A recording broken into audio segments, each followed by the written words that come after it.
France, les travaux de la Convention citoyenne pour le climat arrivent à leur terme. Ultime session, le vote a débuté. Ces mesures adoptées d'ici dimanche vont décider un projet de société qui sera présenté à Emmanuel Macron avant de déboucher peut-être sur un référendum. Alors nous en parlons avec notre invitée Mathilde Imer. Vous êtes coprésidente de Démocratie Ouverte, membre du comité de gouvernance de cette Convention citoyenne pour le climat. Je vous remercie beaucoup de réagir sur notre antenne. Alors, tout d'abord, où en sommes-nous de cet exercice absolument inédit? Bonjour, on en est à la dernière session. Ça fait depuis le mois d'octobre que ces 150 citoyens tirés au sort, de 16 à 82 ans, des jeunes, des vieux, des riches, des pauvres, des gens de l'ensemble des régions de France, se rassemblent depuis 7 sessions maintenant au CESE pour répondre à une mission: comment est-ce qu'on réduit les émissions de gaz à effet de serre drastiquement tout en ayant la justice sociale bien en tête. Aujourd'hui, on est à la fin, c'est-à-dire que chacune des propositions qu'ils ont élaborées pendant les 6 sessions précédentes sont votées une à une pour voir quelles sont celles qui font consensus, celles qui créent au contraire un dissensus fort et celles qui seront du coup retenues à la fin du processus. Et L'enjeu de ce week-end aussi, c'est de savoir quelles sont les propositions, s'il y en a, que les 150 souhaitent faire passer au référendum et proposer au vote de l'ensemble des Français. qu'est-ce qui se dessine alors justement? Ce qui se dessine quand on regarde l'ensemble des propositions qui ont été remises à la presse depuis hier soir, c'est un socle finalement qui construit un nouveau modèle. Un nouveau modèle qui nous permet de sortir de la crise économique, parce que ça pourrait être créateur de beaucoup d'emplois, mais aussi d'éviter de nouvelles crises encore plus graves encore. On sait que la question climatique va créer déjà, on le voit là en Picardie, où les agriculteurs sont déjà en train de souffrir de la sécheresse, mais c'est aussi un socle de mesures qui permet de mieux vivre, mieux manger, avec une assiette qui est différente, bio, plus végétarienne, et aussi accessible, où les prix sont rendus accessibles pour tous. C'est aussi arrêter, ou en tout cas réguler fortement la publicité pour éviter la surconsommation à laquelle parfois les citoyens se disent euh, obligés finalement d'une certaine manière. C'est un train accessible pour tous. Et puis c'est aussi quelque chose qui est demandé très fortement par les Français depuis la crise du Covid, relocaliser un certain nombre d'industries et avoir des circuits courts beaucoup plus développés pour être plus indépendants, mais aussi d'être avec une qualité d'air, une eau et une vie globalement meilleure que celle qu'on a aujourd'hui. Alors arrêtons-nous aussi sur cet exercice. Vous l'évoquiez au début de votre intervention. Ce qui est extrêmement intéressant, c'est sa représentativité. Tout à fait.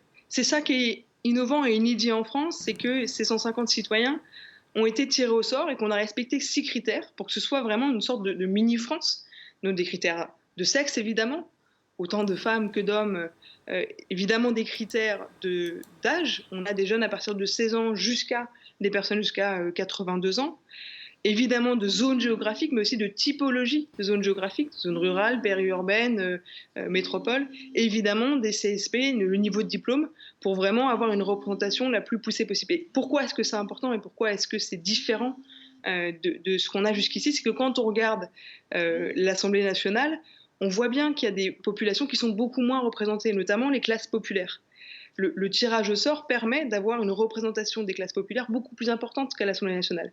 Ça ne veut pas dire, et je ne suis pas du tout en train de dire que c'est mieux que l'Assemblée nationale, les deux processus se complètent, et c'est pour ça d'ailleurs que les citoyens tirés au sort ont commencé à rencontrer ceux qu'ils considèrent un peu comme des pairs aujourd'hui, qui vont continuer le travail pour certaines mesures, celles qui vont passer au Parlement, à rencontrer les parlementaires de l'ensemble des groupes qui sont représentés à l'Assemblée nationale. Donc cette convention avait été décidée par Emmanuel Macron après la crise des Gilets jaunes. Elle vous semble répondre aux exigences qui avaient été exprimées à l'époque? Il me semble que si on écoute le message des Gilets jaunes, y a deux choses qui sont entendues. La première, c'est cette envie de plus de démocratie et que tout le monde ait le droit à la démocratie finalement. Quand les Gilets jaunes demandaient le RIC, le référendum d'initiative citoyenne, qui était à la tête de leurs recommandations, de leurs demandes fortes et qui a été refusée par le président de la République, on voit bien là que si véritablement, comme le processus le permet, il y a un référendum au bout, finalement ce sera un référendum proposé par 150 citoyens tirés au sort, après une délibération et accepté par le président de la République. Donc ça pourrait être ce qu'on appelle dans le jargon de notre écosystème un RIC délibératif, un référendum d'initiative citoyenne qui suit une délibération. Et la deuxième chose, et ça c'était très important au moment où avec le collectif dont je fais partie qui réunit Gilets jaunes, écolos et acteurs de la participation citoyenne, et on a construit le processus avec l'Élysée, une des lignes rouges qu'on avait, c'était vraiment sur le mandat, qu'on puisse avoir au sein du mandat la justice sociale au cœur du mandat des 150. Et ça, c'était la demande des Gilets jaunes. Quand le feu s'est allumé sur la taxe carbone, c'est pas la taxe carbone qui était rejetée complètement parce que c'était écolo. C'était l'impossibilité pour des gens précaires ou d'un niveau de revenu limité de pouvoir arrêter de prendre la voiture pour aller au boulot ou pour aller faire les courses. Et là, on voit bien que les citoyens ont dézoomé et se sont dit, en fait, ces gens-là, et il y en a parmi eux qui sont des gilets jaunes, sont prêts à faire le pas à condition qu'il y ait des alternatives et qu'ils puissent faire autrement. Je vous Et remer- là-dessus, il y a beaucoup d'alternatives qui sont proposées par les citoyens dans leurs propositions qui sont en train de voter. Là, ils sont en train de voter se déplacer, justement. Merci infiniment, Mathilde Imer. Ils ont jusqu'à dimanche. Merci à vous.